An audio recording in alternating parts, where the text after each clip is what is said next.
បាទជំរាបសួរលោកគ្រូអ្នកគ្រូនៅក្នុងវីដេអូមួយនេះខ្ញុំនឹងបង្ហាញអំពីរបៀបដំឡើងថ្នាលបឋមនៅលើទូរស័ព្ទប្រភេទ Android ឬក៏ប្រភេទ Samsung អីជាដើមបាទអញ្ចឹងមកដល់ក្នុងទូរស័ព្ទរបស់យើងសូមលោកគ្រូដំឡើងឬក៏ស្វែងរក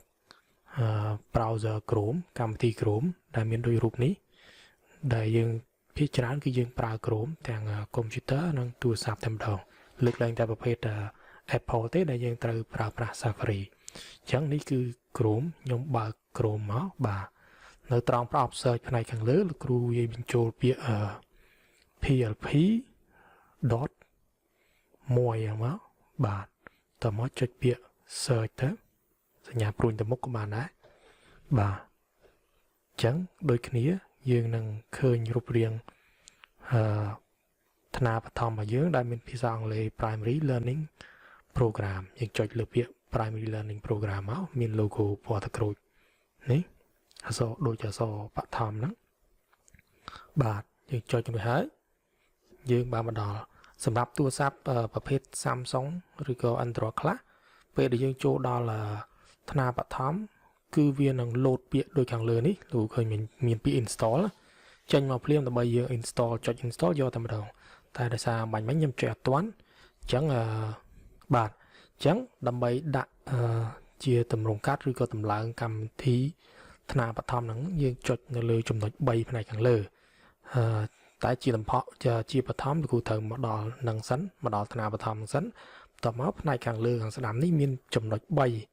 យើងចុចលើចំណុច3នេះមកបាទ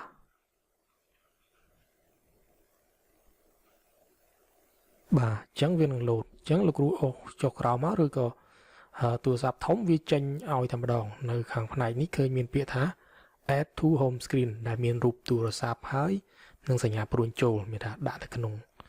ហើយមួយវិញទៀតសូមរំលឹកថាកន្លែង desktop site នេះលោកគ្រូកុំ tick វា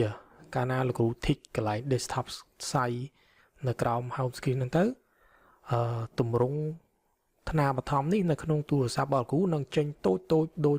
នៅលើកុំព្យូទ័រវាកន្លែង desktop site ហ្នឹងគឺមានថាវាបង្ហាញរូបរាងជាប្រភេទកុំព្យូទ័រនៅក្នុងទូរស័ព្ទអញ្ចឹងវានឹងធ្វើឲ្យប៊ូតុងឬក៏មុខងារផ្សេងៗអក្សរហ្នឹងវាពង្រីកឲ្យចេញដូចកុំព្យូទ័រអញ្ចឹងលោកគ្រូមើលទៅឃើញតូចអត់មានបរិចដូចទូរស័ព្ទកើតទេអញ្ចឹងដល់កន្លែងហ្នឹងលោកគ្រូត្រូវមើលតើវាមាន tick អត់បើវាមាន tick លោកគ្រូត្រូវដោះ tick នឹងចេញសិនចាំតម្លើង shortcut ដោយសាររបស់ខ្ញុំអត់ tick ទេគឺវាចេញដោយទូរស័ព្ទហើយខ្ញុំនឹងចុចពាក្យថា add to home screen តែម្ដងបាទនេះបាទពេលដែលចុច add to home screen វានឹង alert មកឲ្យយើងចុចពាក្យ install មួយទៀតយើងចុចពាក្យ install បាទនេះគឺរួចរាល់ហើយតែប៉ុណ្្នឹងទេសម្រាប់ទូរស័ព្ទប្រភេទ Android លោកគ្រូរងចាំបន្តិចឃើញសញ្ញាព្រួយឡើងលើកំពុងតែចុះយើងអាចអូសពីលើចុះក្រោមដើម្បីមើលមកបាទនេះវាដាក់ថា installing បឋម PLP អញ្ចឹងវាថាវាកំពុងតែ install ហើយយើងបិទវិញក៏បានដែរបាទនេះពេលដែលរួចរាល់វា load មកនេះ app install មានថាapp របស់យើងគឺបាន install រួចហើយអញ្ចឹងខ្ញុំបង្រួមកម្មវិធីទៅទំព័រដើមវិញចុច home ឬក៏អូសឡើងលើវិញមក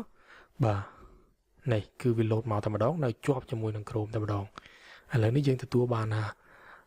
ថ្នាលបឋមកម្មវិធីថ្នាលបឋម PHP នៅលើទូរស័ព្ទហើយខ្ញុំសាកល្បងចុចចូលមកបាទនេះគឺមានលក្ខណៈគឺងាយស្រួលអញ្ចឹងខ្ញុំអាចចុចពាក្យចូលគណនីបន្ទាប់មកលោកគ្រូនឹងត្រូវស្វែងរកឈ្មោះអ្នកប្រើប្រាស់លេខកូដសម្ងាត់ដែលផ្ដល់ដោយបាទអញ្ចឹងបើលោកគ្រូមានគណនីដែលផ្ដល់ដោយយុវដ្ឋានឬក៏សាលារបស់លោកគ្រូចូលតាមឈ្មោះអ្នកប្រើប្រាស់ឬក៏បើមាន QR ស្រាប់យើងចុចកន្លែងសញ្ញា QR ហ្នឹងចូលគណនីប្រើប្រាស់បានធម្មតាបាទសូមអរគុណ